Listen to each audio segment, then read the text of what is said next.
Halo. Halo, Pak. Oke, mungkin ini Bapak record sebagai panduan untuk teman-teman kalian yang lain ya. Coba di share screen, Nak. Ada yang mau share screen atau Bapak aja yang share screen? Dedi, Pak, yang saya. Oke, silakan. Kalian aja ya. Yuk, kita ke bawah, Nak. Coba lihat ke bawah. Nah, di sini ada dua part kegiatan. Kegiatan yang pertama membuktikan rumus kosinus alfa tambah beta, kosinus alfa kurang beta. Lalu bukti gambar identitas jumlah sinus. Ya, di bagian ini kalian itu hanya cukup menjelaskan reasoningnya. Sebagai contoh begini, coba agak naikkan sedikit, Nak. Turunkan berarti namanya. Turunkan, Nak. Nah, oke. Nah, ini kira-kira apa reasoningnya? Nah, kan ini kan ada 4 langkah ini ya. Langkah pertama, langkah kedua, langkah ketiga, langkah keempat kan. Bisa lihat itu ya. Langkah pertama itu dari misalkan sampai titik. Langkah kedua ini jadi objek ini gitu kan. Nah, ini contoh reasoningnya gini aja coba. Coba masuk ke situ, Nak. Biar Bapak kasih contoh. Ke reasoning ya. Di atas. Buat L1. L1 langkah 1 Mas. L1 titik. Nah, titik gitu kan. Nah, reasoningnya ini adalah kan sebenarnya hanya menggunakan gini ya. Kosinus alfa per beta sama dengan OD per C. Berarti itu hanya di sampingnya aja. Nah. L1 itu reasoningnya hanya menggunakan perbandingan trigonometri cos gitu aja. Perbandingan trigonometri cos gitu aja. Jadi hanya kata kuncinya aja, nggak usah.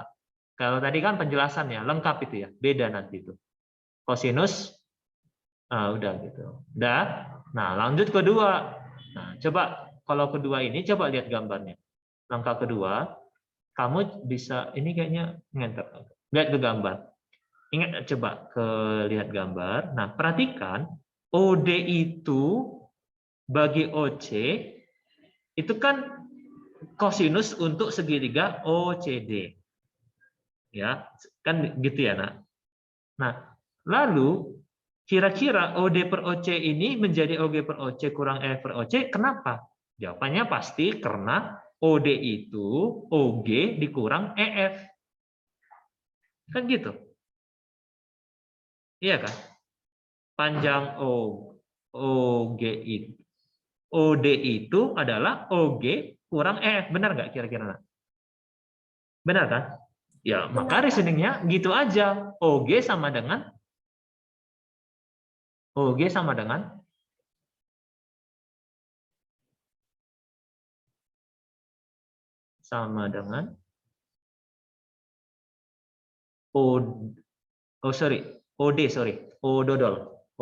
sama dengan OG kurang EF. Udah gitu dah. Bisa ya kira-kira dipahami. Itulah reasoning yang kalau di tabel ini ya. Kalau model tabel gini gitu aja. Langkah ketiga berarti apa? Langkah ketiga ya dimunculin OF kan. Langkah ketiga kalikan dengan OF per OF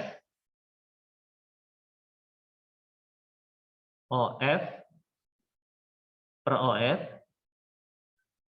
dan siapa dengan per apa? CF per CF. Serta kan itu kan dipertukarkan kan posisinya kan. Harusnya kan CF per CF kan. Nah, yang mempertukarkan itu sifat apa dalam matematik? AB sama dengan BA. Namanya apa?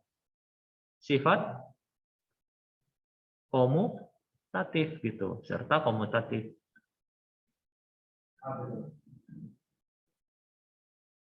Komutatif. Perkalian. Oh iya. Nah, nanti aja diperbaiki. Paham ya? Nah, sama juga dengan ini. Apakah hanya OG per EF saja? Makanya jadi seperti ini? Enggak. Ternyata kalau sifat matematiknya apa? Di langkah 2. Kan memang benar karena OG kurang F, tapi kan ini jadi dipecah, itu namanya apa? Sifat distributif. Makanya yang di sini L2 karena OD sama dengan OG kurang F benar, tetapi ada tambahannya di langkah 2. Menggunakan sifat apa supaya jadi terpecah gitu? Komutatif. Dan komutatif gitu aja, serta distributif namanya. Sifat distributif. Nah, distributif apa? Nah, gitu. Nah, yang terakhir apa langkah yang keempat? Yaitu apa?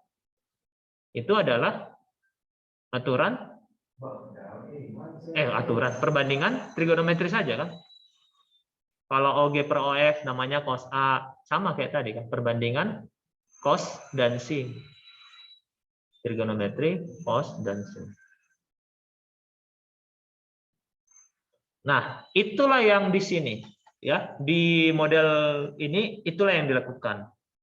Bisa ya, Nak? Bisa dipahami? Nah, yang mau kalian banyak perbahas itu adalah yang oke, coba ini ke bawah. Nanti di sini kalian tinggal buat reasoning ya, aturan apa berdasarkan ini kan udah dapat rumusnya. Ya, kan udah dapat rumusnya kan? D1-nya berarti cos alfa tambah beta, cos alfa kali cos beta kurang sin alfa sin beta. Nah, itu kan rumusnya yang kita dapat karena dari kegiatan ini. Nah, gantilah beta dengan minus beta. Itulah yang kamu isi ke sini. Inilah langkahnya kan? Pertanyaannya di sini apa? Nanti kamu isi sendiri. Kan Bapak dengan contoh ya, nanti. Oke? Paham kira-kira, Nak? Paham ya? Oke, kita lanjut ke bawah. Jadi dapatlah nanti rumus ini. D2 namanya. Nanti itu perbaiki aja ya urutannya. Ini agak dinaikkan. Nah, sekarang kita masuk ke kegiatan 2. Kegiatan 1 udah paham ya, Nak?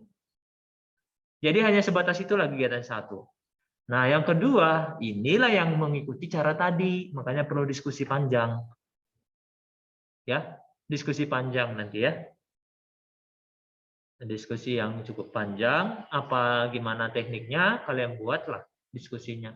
Kalau mau dibuat dulu PPT-nya, masing-masing membuat bukti dulu, boleh. Atau langsung, yang penting nanti record-nya yang sama Bapak yang udah baik, gitu ya. Ya kalian rekayasa lah gitu, paham nggak kira-kira?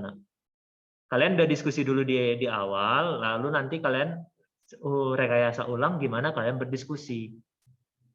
Ya, menunjukkan pemahaman kalian ya. Tunjukkan kalau kalian itu paham, nanti Bapak akan menilai dari situ. Ya. Paham? Jadi ada diskusi sebelum recordingnya gitu.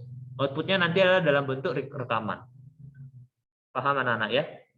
Nah, supaya nanti jangan si Debbie nilainya nggak ada karena dia nggak ngomong kan dalam diskusi itu. Karena yang Bapak nilai diskusinya ya, bukan karyanya. Paham? Yang Bapak nilai adalah gimana kalian ngomong di sana, tapi jelas harus ada tulisannya dulu kan? Kan nggak mungkin nggak ada tulisannya kalian ngomong apa, kan nggak nyambung nanti. Nah, tapi yang Bapak nilai, yang Bapak akan tonton itu adalah si anak. Oleh sebab itu, nanti di latar belakang kalian, buat nama kalian. Background kalian, nama kelompok kalian, dan kamu, namamu siapa. Karena Bapak belum kenal kalian satu persatu ya. Dan harus aktif apanya ya. Kameranya harus aktif gitu. Kalau nggak aktif, berarti backgroundnya dibuat nama kalian. Paham ya, Nak? Paham? Paham, oke. Nah, ini seperti itulah alurnya. Coba perhatikan bukti visual. Nah, coba ke bawahnya. Kan ini ada bukti visual, nih kan? Coba agak ke bawah, Nak.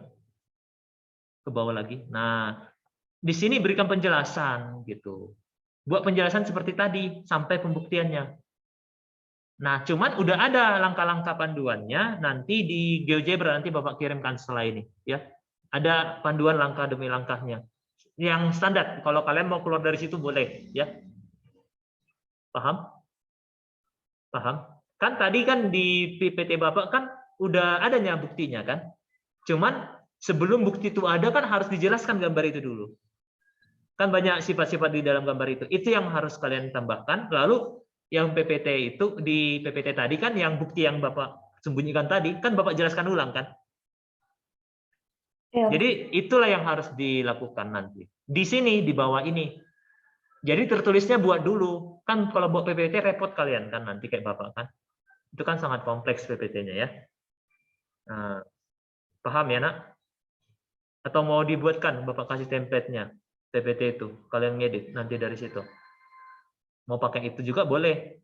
Tergantung kalian. Kalian mau tertulis atau kayak gitu. Dalam bentuk PPT kalian buat nanti. Tertulis saja, dibuat dulu di tulisan, lalu masing-masing menjelaskan lah. Saling menjelaskan bagiannya gitu.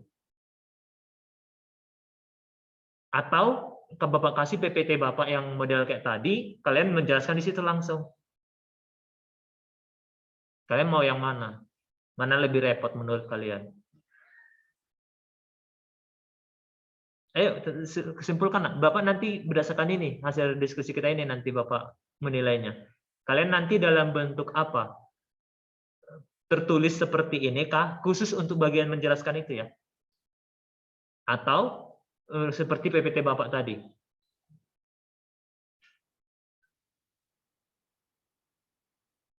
Maksudnya di Word atau di PPT? Iya gitu. Nanti waktu kalian presentasi, mempresentasikan di PPT kayak Bapak, atau mempresentasikan di Word. Sekarang ditetapkannya, jangan nanti. Bapak menilai berdasarkan itu nanti, perencanaan kalian. Nanti ini presentasi di depan semua murid. Di depan kalian, sesama kalian. Oh. Cuman kan kalian udah diskusi nih kan, udah diskusi panjang kali lebar. Nanti masing-masing berbagi tugas lah kan, saling menjelaskan, saling bertanya lah kalian. Simulasikanlah seperti kalian menjelaskan dan ada pertanyaan dari teman-teman kalian gitu. Supaya menunjukkan kalian itu paham konsepnya gitu. Paham? Jadi yang direkord itu ya proses kalian berdiskusi, menjelaskan presentasi gitu sesama kalian gitu. Kalian mau dia dalam bentuk tertulis atau dalam bentuk PPT. Waktunya 1 minggu untuk menyelesaikan semuanya. Tapi videonya nggak boleh 1 minggu ya, videonya harus cepat.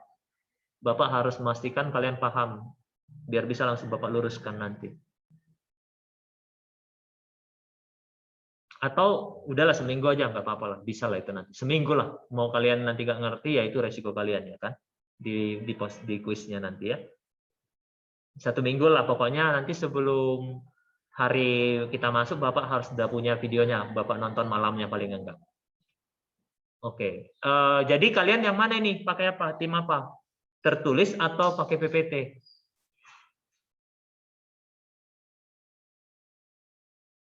Tertulis saja kali ya? Tertulis saja. Tertulis saja, Pak. Oke, baik. Kalian versi tertulis ya. Baik. Jadi nanti di sini penjelasannya dibuat ini. C ini adalah yang tadi, balik ke yang ke tadi. Nah, coba ini tambahkan. Ada rumus D3 yang terhilang di sini. Coba dienterkan setelah diberikan. Setelah kalimat diberikan, dienterkan. Setelah kalimat diberikan, enter lagi. Center buat di tengah dia. Oke. Alternatif sama dengan ALT sama dengan, coba ketik. ALT ketik di keyboard, Nak. ALT sama dengan. Oke, cos. Ini berarti sin alfa tambah beta ya, sin alfa tambah beta. Sin buka kurung alfa tambah beta a tambah b, sorry. Sin a tambah b tutup kurung sama dengan sin a cos b tambah cos A sin B. Nah, gitu ya. Itu titik-titik D3. Titik-titik D3 gitu. Jadi ini rumus D3 gitu. Nah, artinya ini bukti visual ini lakukanlah seperti yang Bapak lakukan di PPT. Jelas ya? Lakukan seperti yang Bapak lakukan di PPT. Nah, sedangkan yang di tabel ini lakukan seperti kegiatan 1 coba. Kegiatan 1. Coba balik kegiatan 1. Nah, di kegiatan 1 kan setelah dibuktikan, ini nanti dikasih, coba di bawahnya ini. Nah, ini dilakukan ini, balik gitu ya. Langkah-langkah ini diulangi. Paham? Jadi dari rumus yang D3 buat jadi rumus D4. Paham kira-kira, Nak? Oke ya. Paham? Paham ya? Jadi gitu ya. Jadi di sini reasoningnya seperti itu modelnya. Jadi yang di bawah ini pun, coba ke bawah kali tadi, yang di D4, mau membuktikan D4. Ini masih sederhana. Nah, sama reasoningnya yang kayak gitu juga. Oke? Bisa dipahami? Ya, jangan yang di reasoning versi Bapak video. Karena reasoning dari versi Bapak video itu satu kesatuan untuk menjawab kegiatan yang pembuktian tadi ya. Ada berapa berarti? Ada 5 aspek tadi ya. Ada pemodelan, ada drawing, written text-nya, ada reasoning, dan yang terakhir matematikalnya ya, buktinya. Oke ya. Cukup jelas ya instruksinya ya, Nak? Jadi dibuat singkat aja kan Pak, nggak usah kayak Bapak jadi panjang. Ya enggak lah, kan kalau tadi kan kita proses menemukan. Tapi simulasikanlah seperti itulah, harus terjelaskan seperti itu semuanya. Oke ya, jelas ya maksudnya ya? Oke, rangkumannya aja nanti. Oke. Itu aja mungkin, Nak, udah cukup jelas ya. Kita boleh tutup lah ya.